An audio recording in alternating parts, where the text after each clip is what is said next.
নমস্কাৰ বন্ধুসকল, মই হিৰেণ।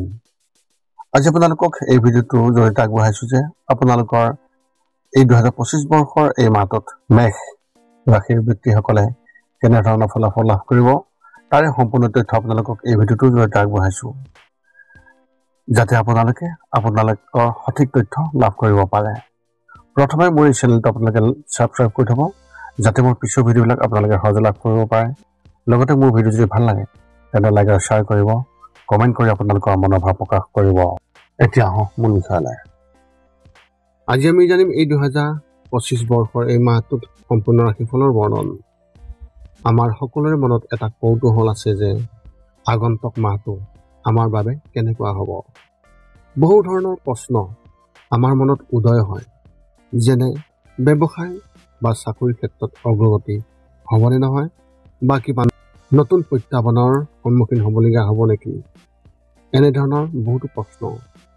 সেয়েহে আপোনালোকক এই ভিডিঅ'টোৰ জৰিয়তে ৰাশি আৰু ৰাশিফলৰ ওপৰত ভিত্তি কৰি ৰাশিফলৰ ওপৰত বিভিন্ন গ্ৰহ আৰু নক্ষত্ৰমণ্ডলৰ প্ৰভাৱ আৰু গতিবিধিৰ বিষয়ে অধ্যয়ন কৰিছোঁ। এই কথা মনত ৰাখি আমি আপোনালোকক এই 2025 বৰ্ষৰ এই মাহটোত ৰাশিফলৰ মতে সঠিক মূল্যায়ন কৰিছোঁ, যাতে আপোনালোকে সেই অনুসৰি প্ৰস্তুতি চলাব পাৰে। আপোনালোকে এই ভিডিঅ'ত আপোনালোকৰ পৰিয়াল, আৰ্থিক, কেৰিয়াৰ, শিক্ষা, প্ৰেম আৰু স্বাস্থ্যৰ লগতে আৰু বিভিন্ন তথ্য আপোনালোকে এই ভিডিঅ'ত লাভ কৰিব। ইয়াৰ দ্বাৰা আপুনি জানিব পাৰিব যে আপোনাৰ ৰাশিফলৰ অনুসৰি কি কি প্ৰস্তুতি চলাব লাগিব। গতিকে আপোনাৰ ৰাশিফল অনুসৰি প্ৰস্তুতি চলাওক। অৱশ্যে আপোনালোকক এইটো জনা উচিত যে এই ভিডিঅ'টোত দিয়া যি তথ্য, এই তথ্য কোনো ব্যক্তি হিচাপে নহয়, ৰাশিফলৰ ওপৰত হোৱা যি প্ৰভাৱ, সেই প্ৰভাৱৰ বিবেচনা অনুসৰিহে এই ভিডিঅ'ত উল্লেখ কৰা হৈছে এই সকলোবোৰ তথ্য। গতিকে এনেদৰে আপুনি আপোনাৰ জীৱনত ঘটিব পৰা সকলো কথাৰ তথ্য লাভ কৰক। গতিকে কোনো পলম নকৰাকৈ এতিয়া আমি এই 2025 বৰ্ষৰ এই মাহটোত যি ৰাশিফলৰ বৰ্ণন, সেই ৰাশিফলৰ বৰ্ণন আপোনালোকক আগবঢ়াবলৈ আগবাঢ়িছোঁ। সৰ্বপ্ৰথম স্বাস্থ্যৰ ক্ষেত্ৰত এনেধৰণৰ। নক্ষত্ৰমণ্ডলৰ স্থিতিত আপোনাৰ ফলাফল এনেধৰণৰ। আপোনাৰ স্বাস্থ্যৰ বাবে যথেষ্ট শুভ আৰু অনুকূল। জ্বৰ আৰু প্ৰহাদৰ দৰে হঠাৎ তীব্ৰ বেমাৰত ভুগি থকাসকলে নিজৰ বিপদৰ পৰা যথেষ্ট সকাহ পাব। এনে বেমাৰে আপোনাক অশান্তি নিদিয়ে। অৱশ্যে সকলো সাৱধানতা অৱলম্বন কৰাটো অতি গুৰুত্বপূৰ্ণ। চকুৰ সংক্ৰমণৰ প্ৰতি সাৱধান হোৱাটো খুবেই প্ৰয়োজন, যিয়ে আপোনাক কিছু সময়ৰ বাবে অসুবিধা দিব পাৰে। যিকোনো প্ৰতিযোগিতামূলক ব্যৱস্থা গ্ৰহণ কৰিব লাগিব। ইয়াৰ বাহিৰেও সঁচাকৈয়ে চিন্তাৰ কোনো কাৰণ নাই, আৰু সকলো সম্ভাৱনাতে এই সময়ছোৱাত আপোনাৰ স্বাস্থ্যৰ কোনো গুৰুতৰ বিপদ নহ'ব। বিত্তীয় ক্ষেত্ৰত এনেধৰণৰ। এই মাহটো আপোনাৰ আৰ্থিক সম্ভাৱনাৰ বাবে বৰ ভাল নহয়, কিয়নো নক্ষত্ৰমণ্ডলৰ যি স্থিতি, তাৰ ফালৰ পৰা আপোনাৰ মেজাজ অনুকূল নহয়। আপুনি জড়িত যিকোনো মামলা বা বিবাদ আপোনাৰ বিৰুদ্ধে সিদ্ধান্ত লোৱাৰ সম্ভাৱনা আছে। ইয়াৰ ফলত লোকচান হ'ব পাৰে। গতিকে আপুনি সিদ্ধান্তটো পিছত আৰু অধিক অনুকূল সময়লৈ পিছুৱাই নিবলৈ চেষ্টা কৰিব লাগিব। বিনিয়োগ আৰু নতুন উদ্যোগ আৰম্ভ কৰাৰ বাবেও পৰিৱেশ অনুকূল নহয়। গতিকে এনে যিকোনো পৰিকল্পনা স্থগিত ৰখা উচিত। আগন্তুক মাহত পৰিস্থিতি আপোনাৰ বাবে স্পষ্টভাৱে প্ৰতিকূল হ'ব আৰু আপুনি নিম্ন আৰ্থিক অৱস্থাত থাকিব লাগিব। কেৰিয়াৰ ক্ষেত্ৰত এনেধৰণৰ। আগন্তুক মাহত নক্ষত্ৰমণ্ডলৰ গতি আপোনাৰ কেৰিয়াৰৰ বাবে প্ৰায় শুভ নহয়।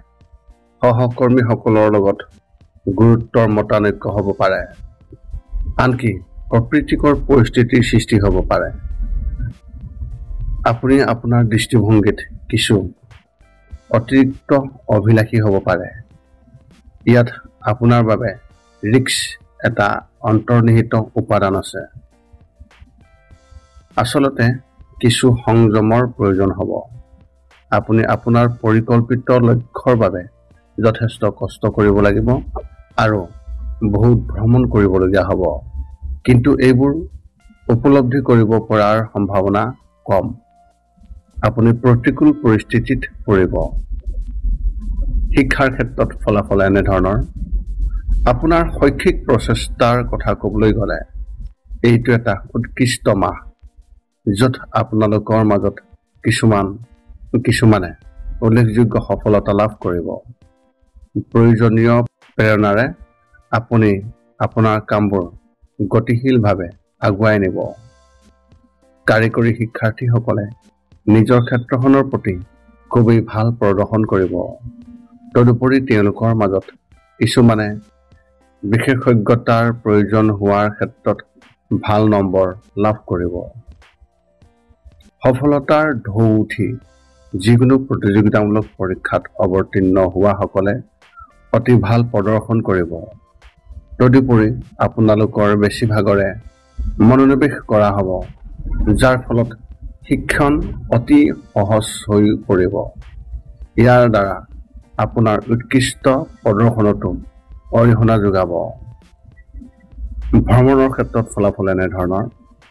এই মাহত আপোনাৰ ভ্ৰমণ সাধাৰণৰ দৰে উপকাৰী নহ'ব, কাৰণ আপোনাৰ নক্ষত্ৰমণ্ডলৰ সংমিশ্ৰণত ইয়াৰ ফলাফল আপোনাৰ বাবে অনুকূল নহয়। যদিও আপুনি আপোনাৰ চাকৰি বা ব্যৱসায়ৰ সৈতে জড়িত বহু ভ্ৰমণ কৰিব, তথাপিও আপোনাৰ প্ৰচেষ্টা সফল নহ'বও পাৰে। আপোনাৰ পদক্ষেপবোৰো হয়তো বৰ বেছি ফলপ্ৰসূ নহ'বও পাৰে। আপুনি অকলে যাত্ৰা কৰিব আৰু প্ৰায় সম্পূৰ্ণৰূপে পথ বা ৰেল যোগে যাত্ৰা কৰিব। এই সময়ছোৱাত আটাইতকৈ অনুকূল দিশ হ'ব পাৰে পূব দিশ।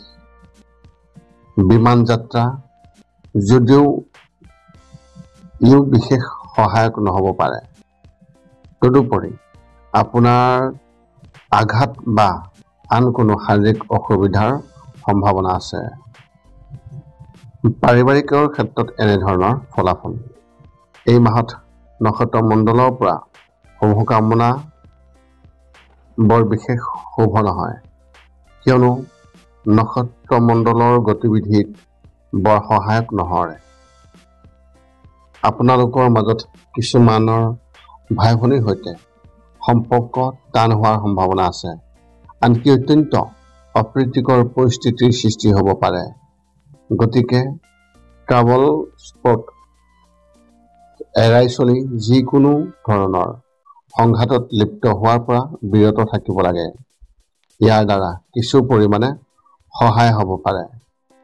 লগতে সন্দেহ কৰাৰ প্ৰৱণতাক ৰোধ কৰক, কিয়নো ইয়াৰ ফলত আপোনাৰ পত্নী বা স্বামীৰ সৈতে আপোনাৰ সম্পৰ্ক নষ্ট হ'ব পাৰে। আপোনাৰ দৃষ্টিভংগীত অধিক সহনশীল আৰু মুকলি হ'বলৈ যিকোনো অনুশাসন কৰক। শিশুৰ কাম কাজতো তীক্ষ্ণ নিৰীক্ষণৰ প্ৰয়োজন হ'ব। তেওঁলোকৰ কাম কাজত অধিক মনোযোগ দিয়ক। সময় আৰু শক্তি দুয়োটা দিশতে।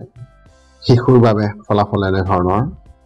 এই মাহত আপোনাৰ ল'ৰা ছোৱালীৰ কাম কাজ যথেষ্ট সুচাৰুৰূপে চলিব যদিও কিছু সযতনে পৰিকল্পনা কৰিলে ফলাফল বহু পৰিমাণে উন্নত হ'ব। ইয়াৰে অধিকাংশই অধ্যয়ন আৰু পাঠ্যক্ৰমৰ বাহিৰৰ কামত গড় হিচাপতকৈ খুবেই ভাল প্ৰদৰ্শন কৰিব। অনুশাসন আৰু আজ্ঞাকাৰিতাক অতিমাত্ৰা কৰিব নোৱাৰিব। তথাপিও ইয়াৰে কিছুমানে হয়তো প্ৰচণ্ড উদ্যোগ আৰু মৌলিক চিন্তা আৰু কাৰ্যৰ ক্ষমতা প্ৰদৰ্শন কৰিব পাৰিব। অভিভাৱকে নিজৰ উন্মাদনাত পদ্ধতি আৰু স্থূল অনুশাসনহীনতাৰ মাজত পাৰ্থক্য ৰাখিব লাগিব। প্ৰথমটো উৎসাহিত কৰিব লাগে, আনহাতে দ্বিতীয়টোক কঠোৰভাৱে মোকাবিলা কৰিব লাগিব। বেছিভাগ শিশুৱেও আঘাত পোৱাৰ প্ৰৱণতা থাকিব পাৰে। এতিয়া আপুনি সকলো তথ্য লাভ কৰাৰ পিছত এই 5টা কাম কৰিবলৈ আপুনি যিমান পাৰে চেষ্টা কৰক। সৰ্বপ্ৰথমটো হৈছে আপুনি আপোনাৰ শৰীৰটো সুস্থ কৰি ৰাখিবলৈ দৈনিক যোগাসন কৰক, য'ত মূলতঃ 10 মিনিটৰ বাবে ওমকাৰ মন্ত্ৰ, 10 মিনিটৰ বাবে কপালভাতি আৰু 10 মিনিটৰ বাবে অনুলোম বিলোম। ইয়াৰ লগে লগে আপোনাৰ শাৰীৰিক আৰু মানসিক স্বাস্থ্য একেবাৰে নিখুঁত হৈ থাকিব। 2 নম্বৰটো হৈছে ৰাতি শোৱাৰ আগতে নিস্তব্ধ আৰু নিৰ্জন ঠাইত 10 পৰা 20 মিনিট ধ্যান কৰিব লাগে। ইয়াৰ দ্বাৰা 2টা উপকাৰ পোৱা যায়। এটা হ'ল আপুনি ভাল টোপনি পাব আৰু দ্বিতীয়টো হৈছে পিছদিনা আপুনি সতেজ অনুভৱ কৰিব। ধ্যান কৰি থাকোঁতে মধ্যমীয়া শব্দৰ শান্ত সংগীতো আপুনি শুনিব পাৰে। 3 নম্বৰটো হৈছে প্ৰতি মংগলবাৰে পুৱা নিশ্চয় হনুমান চালিচা পাঠ কৰক আৰু হনুমান মন্দিৰ দৰ্শন কৰক, নতুবা আপুনি বিষ্ণু মন্দিৰ দৰ্শন কৰক। ইয়াৰ দ্বাৰা আপোনাৰ আৰু আপোনাৰ পৰিয়ালৰ যিকোনো সদস্যৰ সংকট দূৰ হ'ব আৰু সদায় সুখ আৰু শান্তি থাকিব। 4 নম্বৰটো হৈছে ঘৰৰ বাহিৰত গৰু আৰু কুকুৰক প্ৰতিদিনে আপুনি পাৰিলে খাদ্য খুৱাব লাগে।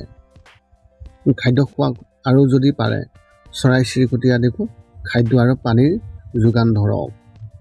এই পৃথিৱীখন যিমান আমাৰ সিমানেই সিহঁতৰো।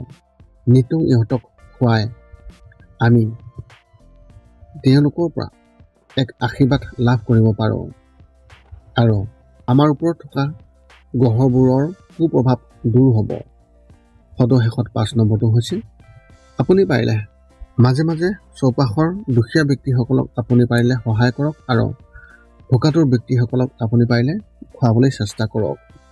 যদি আপোনাৰ মনত এতিয়াও জ্যোতিষ সম্বন্ধীয় কিবা প্ৰশ্ন আছে তেন্তে আপুনি আমাক সেই প্ৰশ্ন এই ভিডিঅ'ৰ তলত কমেণ্ট কৰি আমাক অৱগত কৰক আৰু আমি আপোনালোকৰ সেই প্ৰশ্নৰ উত্তৰ দিবলৈ আমি সকলো সময়তে সাজু থাকোঁ। এই আছিল এই 2025 বৰ্ষৰ ছেপ্টেম্বৰ মাহটোত মেষ ৰাশিৰ ব্যক্তিসকলে লাভ কৰিবলগীয়া সম্পূৰ্ণ ৰাশিফলৰ বৰ্ণন। যদি মোৰ ভিডিঅ'টো ভাল লাগিল তেন্তে লাইক শ্বেয়াৰ কমেণ্ট কৰিব আৰু চেনেলটো ছাবস্ক্ৰাইব কৰি থ'ব, যাতে মোৰ পিছৰ ভিডিঅ'বিলাক আপোনালোকে সহজে লাভ কৰিব পাৰে। পুনৰ লগ পাম অন্য এটা ভিডিঅ'ত। আজিলৈ ধন্যবাদ।